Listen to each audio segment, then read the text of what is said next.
Hi friends, and welcome back to another video. So today I wanted to react to some one-star reviews of some of my all-time favorite books.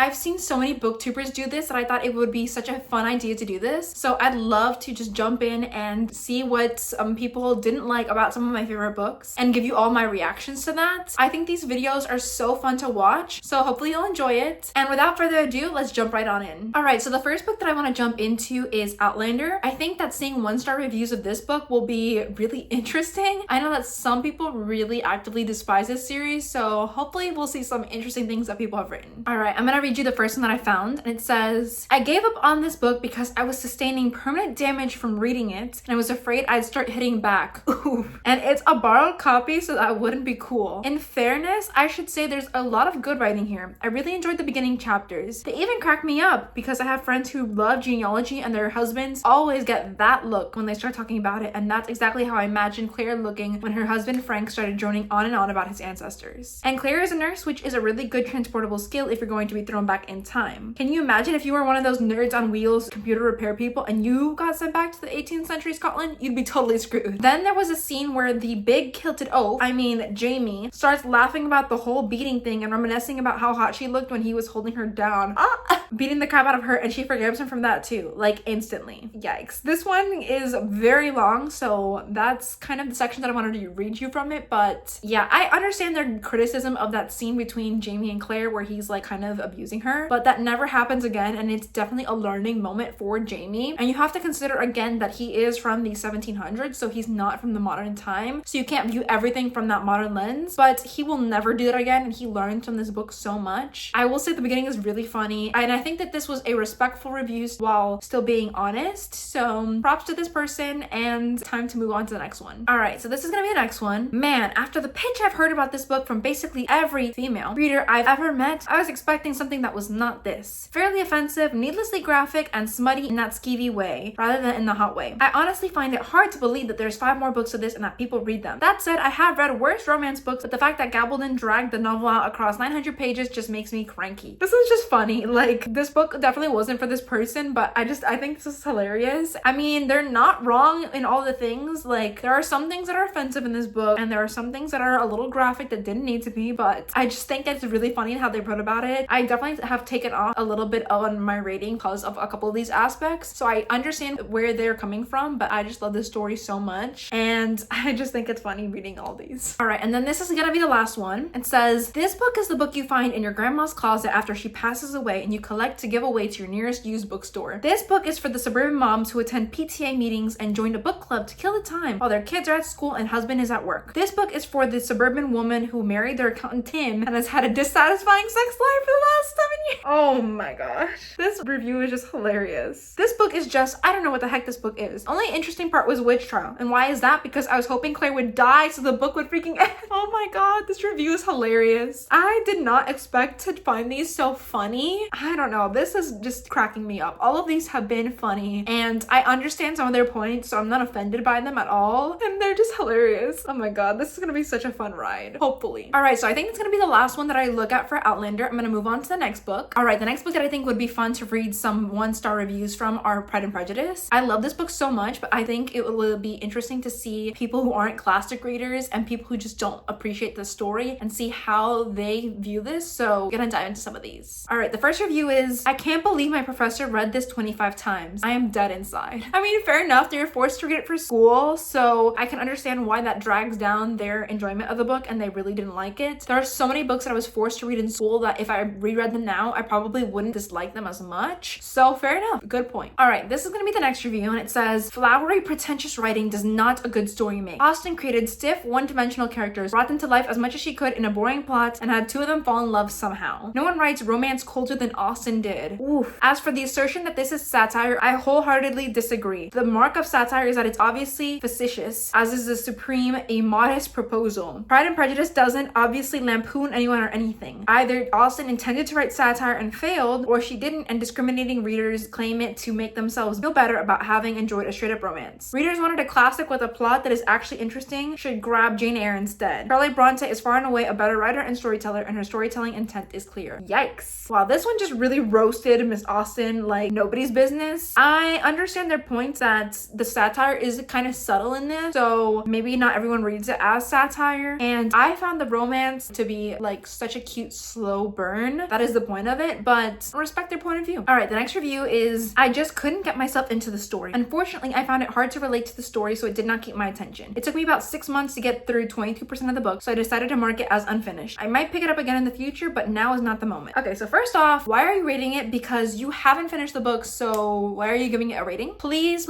if you're going to DNF a book and you want to leave a review, that's fine, but just make it clear that you didn't finish it and don't rate it because you're dragging down the rating and you haven't finished the book. My personal opinion. I don't disagree that it's a little bit difficult to get started with, especially if you don't read classics all the time. So I don't have a problem with that, but finish our books before you give them a star rating, please and thank you. All right, the next review is it was simply too boring for me. From the plot to the prose, it just didn't reel me in. Too much talk of marriage for my taste. Actually, the plot was centered around marriage, and I suppose what the characters viewed as love. I thought Elizabeth would be much more interesting than she actually was, and Darcy more unlikable. Maybe I had very high expectations knowing how loved this book is, and my expectations weren't met. In any case, it just wasn't for me. I understand this is an important piece of work from an English literature perspective, and I can respect it for that reason. The author was writing a story that could have been surprising and somewhat scandalous in that era and setting. Elizabeth choosing her own happiness over her financial security of her family would have been a hot topic. We can sit and analyze this book for various reasons and find a lot of merit in it. However, I just didn't enjoy the read. It might be as simple as that. Fair enough. Like, this book is not going to be for everyone. I like that they were very respectful and tasteful with their 1-star review, and I appreciated that they were just very straightforward that it wasn't for them, but there is a lot of literary merit to the story, which I agree with, and I respect this person's opinion. All right, the next one is if I got a penny for every time I yawned while reading this book, I would be rich. That's funny. I know that this is not everyone's cup of tea, and I know a lot of people just think it's boring, so I respect that. I just think it's hilarious that that's all they had to say. They were like, I'm done with this book. All right, and then I think the last one is gonna be this one. Never hated a book more. It felt like I was just reading a list of posh people with their posh estates, which I know is the general premise of this novel, but why is it so dull? Everyone on here worships this book, but I couldn't hate it anymore. This genuinely put me in a reading slump, and I couldn't read more than 20 pages a day without feeling tired. I admire Austen as a writer, but only good things about this was Mr. Darcy and the pretty covers you can buy. I think this one's really funny, and I agree that it can be a little bit difficult to get into. I think that this person just did not vibe with it at all, and I love that they were like, why is this book so dull? It's supposed to be about rich people.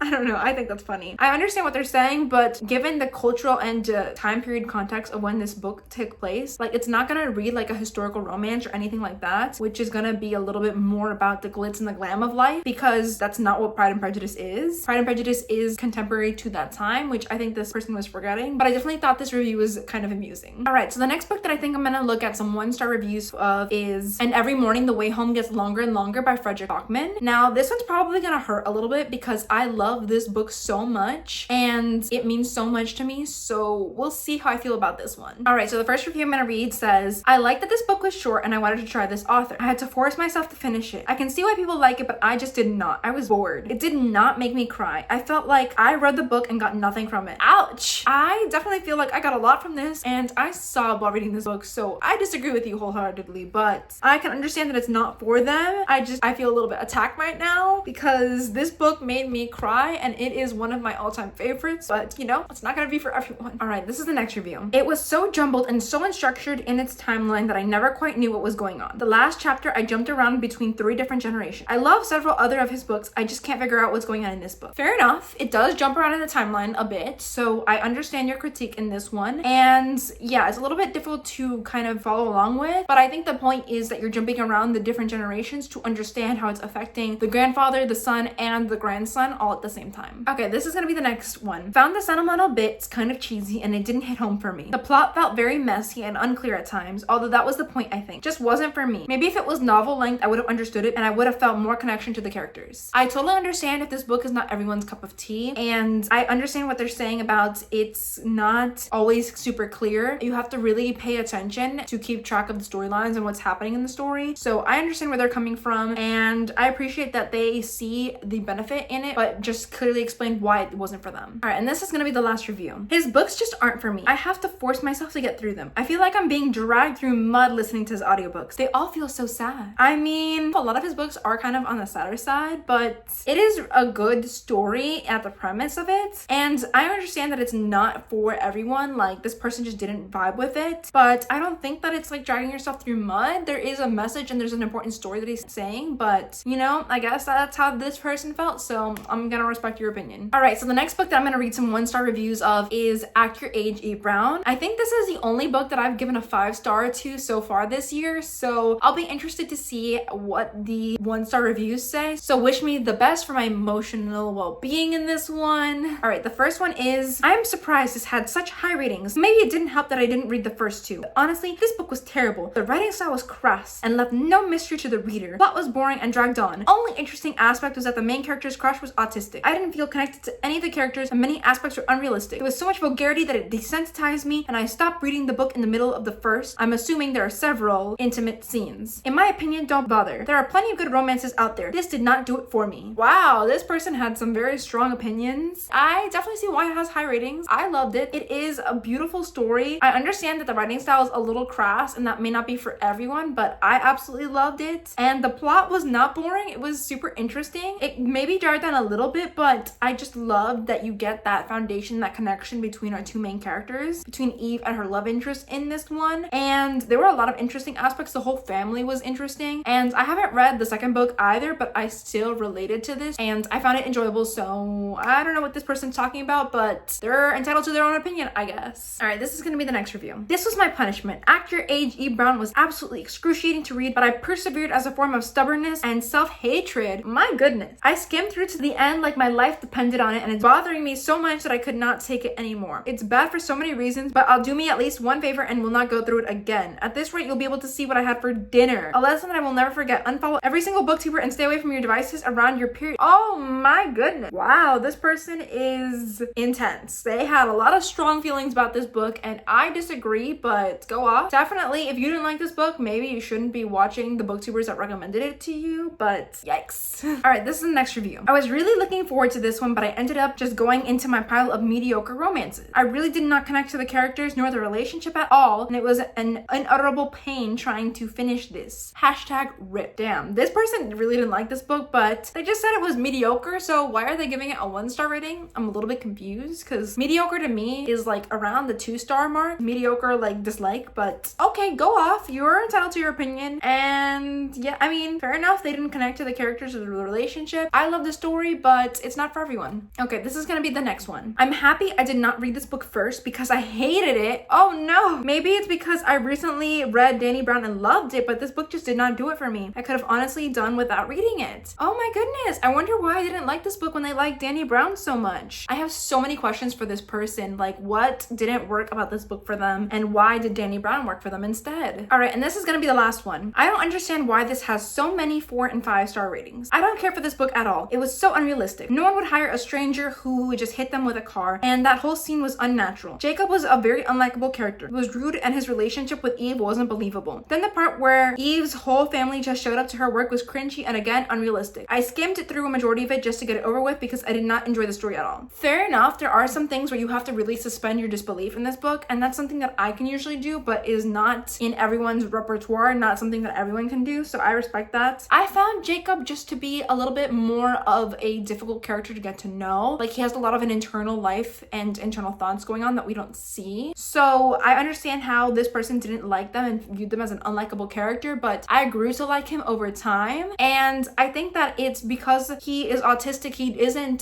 neurotypical, so he's not going to present in a neurotypical way, so connecting to him might be a little bit more difficult for some readers than others, but I still personally really enjoyed the story, even though you do have to suspend your disbelief quite a bit. All right, and then the last book that I'm going to look at some 1-star reviews of is The Push by Ashley Audrain. I'm really curious to see what people didn't like about this book, but I'm sure there's gonna be some things because this is a psychological thriller and some people just aren't going to connect with that or connect with how the story was told, so I'm curious to see what some of the 1-star reviews said. All right, this is gonna be the first review. The style of writing in the first-person narrative was irritating. Too much you, he, you, she, you. I'm glad this was just a library book that I could return. What? So they just didn't like that it was a first person narrative? Okay then, I mean, you're just not gonna like any books written in first person. Jeez. Oh boy, I don't know how I feel about this review. I don't think that's a valid reason to give a book a 1-star review. Just not how I feel, but okay, go off, I guess. All right, this is gonna be the next review. Sorry, but I cannot understand the positive reviews for this book. I can't remember the last time I disliked the book this much. It was way too dark for my taste, and I found it difficult to follow the narrative. Not only did the chapters swing back and forth among 3 generations of women, mothers, but the narrative switched from first to third perspective, which just did not flow with me. I found the book filled with sadness, abuse, and despair. It did not offer 1 ounce of hope. I honestly wish I had not read it. Okay, this book is not meant to offer you hope. It is meant to explore a lot of the dark sides of motherhood that is in the description. So I don't know what this reviewer was expecting, but it was not going to be a hopeful book. It was going to be very intense, and I understand that that wasn't what this reviewer was hoping the book would be, but I think they needed to manage their expectations a little bit better and maybe not pick up this book because it definitely was not going to be one they were going to jive with regardless. All right, this is going to be the next review. Terrible and derivative, written by someone so clearly self-entitled and born into money that it's a distraction from the true non-first world problems. I am dumber for having read this. I mean, yes, it is not a third world problem. It's definitely first world issues, but still there is a lot of discussion about abuse in this book. So I think that this reviewer was a little bit dismissive of the story and what it was trying to portray in this one. I don't think they really got the message of it. So I think that's where their 1-star review comes from. Honestly, I don't think I would read a book that this reviewer actually recommends because I wholeheartedly really disagree with this. And I think that they're the kind of like snobbish, bookish person that just would be very closed-minded. So not someone that I would kind of follow their reviews, but yeah, I mean, it's definitely an opinion that they had and I strongly disagree. All right, this is the next review. While the generational trauma aspect of the book was well written and an important dialogue, this book was an overall snooze fest. It travels back and forth between Blythe writing to her husband and tales of her mother and grandmother. I honestly couldn't keep the flashback straight. Even at the end when Violet says what you suspect was the truth all along, I wasn't wowed. I mean, fair enough, they didn't like the intergenerational aspect of it, or they didn't think it was something they could follow along with, I guess. But I thought that it was like very impactful to read. Maybe that's just my personal opinion. I really appreciated the book, and I mean, I was on the edge of my seat the whole time, so I wasn't falling asleep, but I guess this person just didn't find it interesting in the way that I did, and that's okay. We are totally allowed to have different opinions. All right, and then this is gonna be the last review. I did not enjoy this book at all. Long, drawn out, and depressing. I was supposed to be so hyped by the end and the very last sentence, but I was just like, what? I'm just mad that I wasted my time, and the fact that I DNF'd it and picked it back up makes me even more mad. Okay, this person is feeling a lot of anger after reading this book, which is a prerogative, but I don't think that it was drawn out in my opinion. It is depressing, I will say that, but I kind of knew that going in, and I was on the edge of my seat the whole time trying to see what was gonna happen. It was not a waste of time for me, but I'm sad to see that this person felt like it was a waste of time for them. I hope that they find some better reads, and maybe if you DNF a book, don't pick it up again unless you're just not feeling it at that moment. So maybe they learned something and they are just not gonna pick up books that they DNF again, hopefully. All right, so those are some 1-star reviews of some of my favorite books. Thank you so much for coming along on this ride with me, and it was really entertaining to see what some people had to say. So many of the reviews I found to be hilarious, and some I just didn't agree with. These are some of my thoughts on these books. If you've read any of the books that I covered in this video, how did you feel about them? Did you agree with any of these reviews? I'd love to know your opinions, and I used some spoiler-free reviews, so no worries if you haven't read these yet. You can definitely check them out if you're interested, and I love all these books, so they're some of my favorites, but it was really fun to see why other people didn't like them. All right, and if you made it to this point in the video, give me a little brain emoji in the comments down below for The Push by Ashley Audrain, and I want to say a big thank you to everyone that watches my videos. I appreciate each and every one of you, and I just want to say that if you like this video, please consider giving it a like, comment, and subscribing. I really appreciate it so much, and I love all the support. So thank you so much for watching. Wherever you are in the world, whether it's morning, afternoon, or evening, I hope that you are doing well, and hopefully I will see you in the next video. Have a good day. Bye!